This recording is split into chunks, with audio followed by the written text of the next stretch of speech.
નમસ્કાર દર્શક મિત્રો, આઝાદ સમાચારમાં આપનું સ્વાગત છે। દર્શક મિત્રો, આજે અમે આવી ગયા છે શહેરના હાઈવે વિસ્તાર પર આવેલ પામ પેરાડાઇઝ કોમ્પ્લેક્સમાં। આ પામ પેરાડાઇઝ કોમ્પ્લેક્સ એપીએમસી માર્કેટની સામે આવેલો છે અને આ બિલ્ડિંગ 8 માળની બનાવવામાં આવી છે 3 વર્ષ પહેલાં। પણ ગજાનક ડેવલપર્સના અને મહાનગરપાલિકાની મિલીભગતના કારણે આ 3 વર્ષ પહેલાં બનાવવામાં આવેલી બિલ્ડિંગ હાલ તખલાદી બની ગઈ છે। અહીંના રહીશો હાલ પાણીની સમસ્યાને લઈને ત્રાહિમામ પુકારી ચૂક્યા છે। તેમજ હાલ બાળકો માટે આ ગાર્ડન આપવામાં આવ્યું છે અને અહીંયા બાજુમાં જ ડીપી પણ મૂકવામાં આવ્યા છે। આ ગાર્ડનમાંથી રહીશો દ્વારા આક્ષેપો કરવામાં આવી રહ્યા છે કે અહીંયા ચોમાસાની ઋતુમાં પાણી ફૂટી નીકળે છે। બિલ્ડિંગની મિલીભગતના કારણે રહીશોના બાળકોની જાન પર બની આવી છે। જો કોઈ દુર્ઘટના બને તો તેના માટે જવાબદાર કોણ હશે તેવા સવાલ ઉઠી રહ્યા છે। બિલ્ડર દ્વારા માત્ર 3 વર્ષ પહેલા જ બનાવવામાં આવેલી આ બિલ્ડિંગ હવે તકલાદી બની ગઈ છે। અહીંયા રહીશો દ્વારા આક્ષેપો કરવામાં આવ્યા છે કે બિલ્ડિંગના પાર્કિંગમાં कनेक्शन अरे बहुत समस्याओं છે અને अरे ये तो बहुत खतरनाक है यार। સુધી અહીંયા ये देखो इधर ભરાતા રહે છે। તમે જોઈ શકો છો દર્શક મિત્રો, सबसे खतरनाक तो यही है यार। अरे बाप रे बाप, पूरी बिल्डिंग में तो मैं तो आज देख रहा हूँ। તમે આના માટે શું કહેવા માંગશો સર? આના કારણે શું સમસ્યાઓ છે? लोगो लगाए। हाँ, ये लाइट कनेक्शन है मैम। Light connection. हाँ, लाइट कनेक्शन है। ये पूरी बिल्डिंग का है। इधर उसका है, पानी का टैंक है ये। अब ये ब्लास्ट करेगा तो बहुत भयंकर ब्लास्ट कर जाएगा। बच्चे खेलते रहते हैं, अब बच्चे यहाँ खेलते रहते हैं। બાળકો અહીંયા રમતા હોય ને, જો આ જે માટી છે બિલકુલ નજીક પાણીના કારણે ધોવાઈ ગઈ છે અને અહીંયા કોઈ બાળક પડી જવાનો પણ ભય છે। પડી જવાનો ભય હાલ રહીશો દ્વારા વ્યક્ત કરવામાં આવી રહ્યો છે। બિલ્ડર દ્વારા રહીશો માટે કોઈ પણ વ્યવસ્થા કરવામાં નથી આવી તેવું અહીંયા સ્પષ્ટ દેખાઈ રહ્યું છે। તેમજ રહીશો દ્વારા એવા આક્ષેપો કરવામાં આવ્યા છે કે બિલ્ડર અને મહાનગરપાલિકાની મિલીભગતના કારણે હાલ આ રહીશોને હાલાકીનો સામનો કરવો પડી રહ્યો છે। બિલ્ડિંગના બેઝમેન્ટ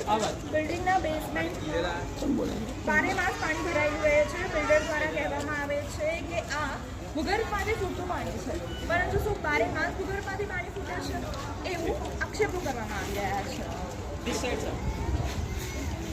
તેમજ આપણે બિલ્ડિંગના રહીશ સાથે વાત કરીશું કે સર, તમે આ બિલ્ડિંગ વિશે શું કહેવા માંગશો? કેટલા સમય આ બિલ્ડિંગ વિશે તમને હું કહેવા માંગીશ કે આપે જાતે તમે બધે મતલબ ફરીને જોયું અને તમે જે એનું નિરાકરણ કર્યું એના એ પ્રમાણે અત્યારે આ બિલ્ડિંગમાં છેલ્લા 2.5-3 વર્ષથી પાણીની ભરાવાની સમસ્યા છે જે બેઝમેન્ટની અંદર, અને જેથી કરીને અમારી બિલ્ડિંગ ધરાશાયી થઈ જશે તો એનો જવાબદાર કોણ? જો ધરાશાયી થઈ જાય એના પછી તંત્ર દોડતું થાય અને પછી બધી એક્શન લેવાય, એના કરતાં અમારી વિનંતી એવી છે તંત્રને કે એની પહેલાં એક્શન લો જેથી કરીને ધરાશાયી ના થાય અને આ સમસ્યા બીજી કોઈ ઊભી ના થાય।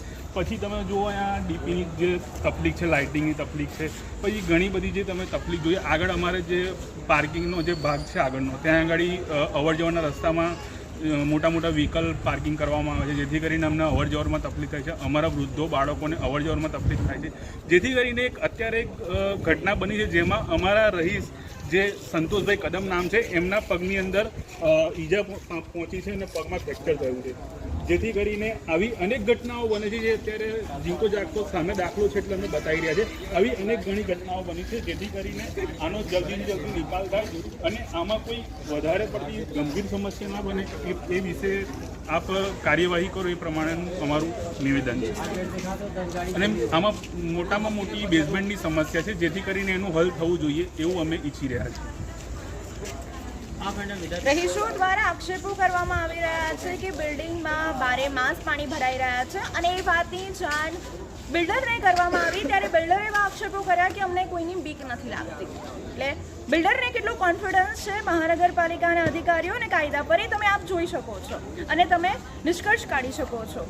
માત્ર ને માત્ર મહાનગરપાલિકાના ભ્રષ્ટ અધિકારીઓ અને બિલ્ડરના કારણે જ હાલ 120 મકાનોના રહીશોની જાન પર બની આવી છે, કારણ કે બિલ્ડિંગના બેઝમેન્ટમાં બારે માસ પાણી ભરાયેલું રહે છે અને પાણી ભરાવાના કારણે બિલ્ડિંગને ઘણું નુકસાન થઈ રહ્યું છે અને જો આ બિલ્ડિંગ આવનારા સમયમાં ધરાશાયી થાય, પાલિકાના પાપે અને 120 મકાનોના રહીશોની જાન પર બની આવે અને કોઈ દુર્ઘટના ઘટે તો એના માટે જવાબદાર માત્ર ને માત્ર ગણેશ ડેવલપર્સ અને મહાનગરપાલિકા રહેશે.